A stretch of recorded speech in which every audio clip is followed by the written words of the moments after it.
दोस्तों, आप कई दिन से अपने टीवी पे, डिजिटल मीडिया पे, मोबाइल पे को जब भी ओपन करते होंगे तो आपको एक बड़ी कॉमन सी टर्मिनोलॉजी सुनने को मिलती होगी, सिविल नाफरमानी। जब से पीटीआई और इमरान खान ने ये की कॉल दे रखी है, हर जगह पे सिविल नाफरमानी, गवर्नमेंट भी इसका जिक्र कर रही है, एंकर्स भी कर रहे हैं, अपोजिशन भी कर रही है कि होगी नहीं होगी। हम इस सियासी बहस में नहीं जाएंगे कि ये होगी नहीं होगी, होनी चाहिए नहीं होनी चाहिए। हम ये डिस्कस करेंगे कि आप as a individual, as a layman, civil नाफरमानी या सिविल नाफरमानी की तहरीक को कैसे अंडरस्टैंड करते हैं। क्या आप जानते हैं कि सिविल नाफरमानी की हिस्ट्री क्या है? सिविल नाफरमानी को कब, किस किस्म की सोसाइटी में इसे लॉन्च किया जाता है? और अगर ये सिविल नाफरमानी की तहरीक कामयाब हो जाए तो उसके क्या रेपरकशंस होते हैं या उसके क्या असरात निकलते हैं। तो इन सब सवालात के जवाब हम इसी वीडियो में डिस्कस करने की कोशिश करेंगे। वीडियो को लाइक कीजिएगा, शेयर कीजिएगा। मैं हूं एडवोकेट मियां आबिद कयूम और आप देख रहे हैं मेरा digital channel Mac and associates. नाजरीन, जैसा कि मैंने आपको बताया कि सिविल नाफरमानी का जो मामला है वो इस वक्त बड़ा हीट ऑफ मोमेंट बना हुआ है और आप इसको हर वक्त ही सुनते रहते हैं, अपने डिजिटल मीडिया पे देखते रहते हैं, फेसबुक पे और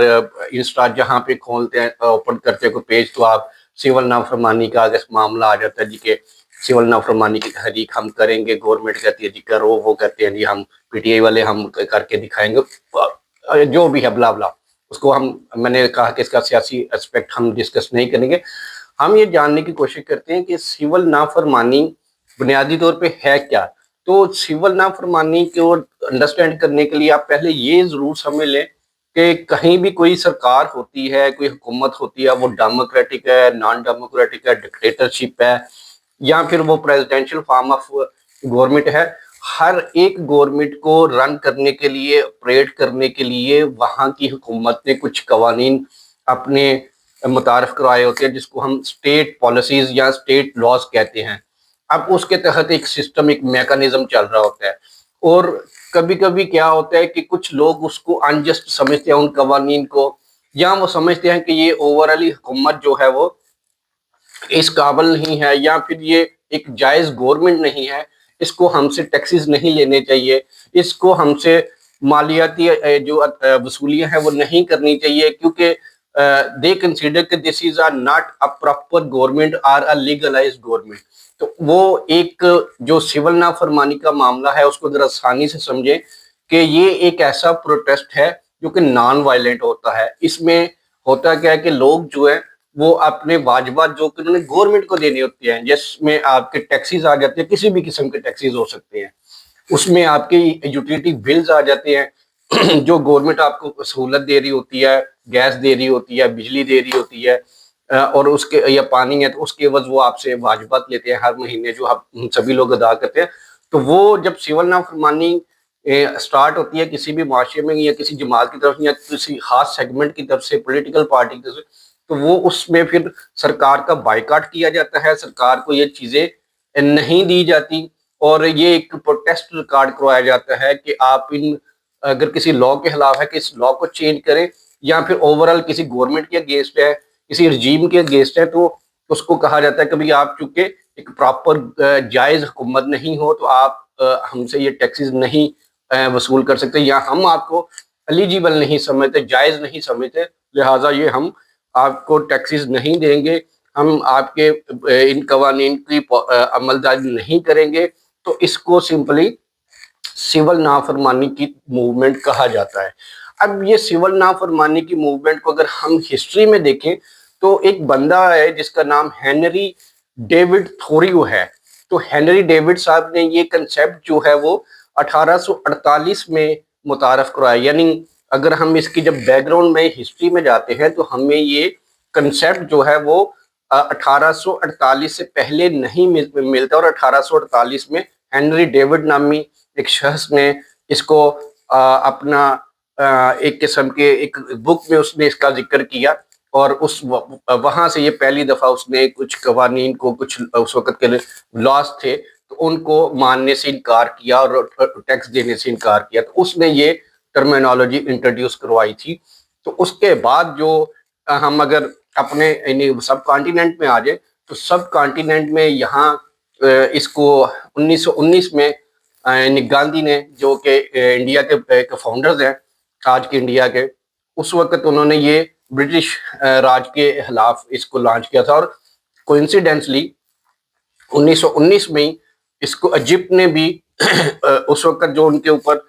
निकाबज गवर्नमेंट थी उनके खिलाफ इसको एज अ टूल के तौर पे, एक पीसफुल प्रोटेस्ट के तौर पे इसको लॉन्च किया, और वो सक्सेसफुल भी हुए। 1923 में उनको आज़ादी मिल गई, इजिप्ट वालों की बात कर रहा हूँ। और इसी तरह से गांधी जी ने भी दोबारा इसको 1930 में भी ब्रिटिश राज के खिलाफ इसको सिविल नाफरमानी की तहरीक होती है। यानी अगर आप सिविल नाफरमानी की हिस्ट्री में जाएंगे तो वहाँ आपको ये जो इंडिया के फाउंडर है गांधी साहब, उनका जो है बड़ा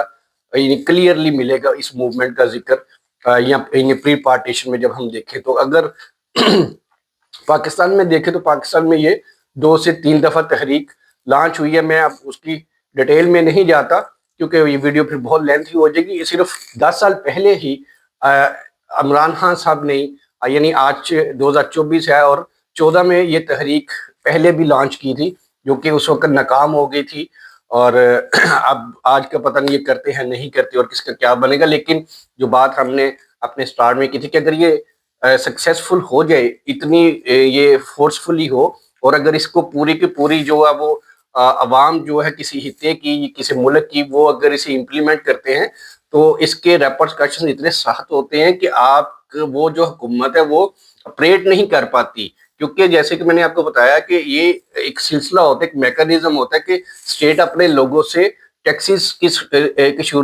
सूरत में पैसे वाजबात उनसे वसूल करके तो मुल्क का निज़ाम चला रही होती है। तो जब वो लोग एहतजाजन ये पैसा गवर्नमेंट को देना बंद कर दे तो गवर्नमेंट का कारोबार जो है वो बड़ी बुरी तरह मुतासर होता है, और उसके लिए ये मुमकिन नहीं रहता कि वो इसको कामयाबी से अपने मुल्क की निज़ाम को चला पाए, तो उनको सरेंडर करना पड़ता है। और इसी वजह से जो है वो सिविल नाफरमानी की तहरीक, जो कि नॉन वायलेंट कहलाती है और नॉन वायलेंट मूवमेंट होती है, और इसको बड़ा टेक्निकली जो है वो लोग लेके चलते हैं और ये सियासी जमातें लेके चलती हैं। और ये अगर सक्सेसफुल हो जाए तो आप बहुत बड़े इनकलाब भी इसमें हिस्ट्री में आए हैं। तो होपफुली आपको इस वीडियो से सिविल नाफरमानी, सिविल डिसोबीडियंस मूवमेंट के बारे में अच्छे से पता लग गया होगा कि ये इसकी हिस्ट्री क्या, और ये कब शुरू हुई और किस आदमी ने की, और इसके जो असरात होते हैं इसकी कामयाबी पे वो क्या होते हैं, और इसे क्यों लॉन्च किया जाता है, इसकी मुहर्रकात भी हमने आपको बताने की कोशिश की है। तो मिलते हैं अगली किसी दूसरी वीडियो में, तब तक इस वीडियो को खूब शेयर करें, लाइक करें, चैनल को सब्सक्राइब करें, अपना ख्याल रखें। टेक केयर जी, अल्लाह हाफिज़।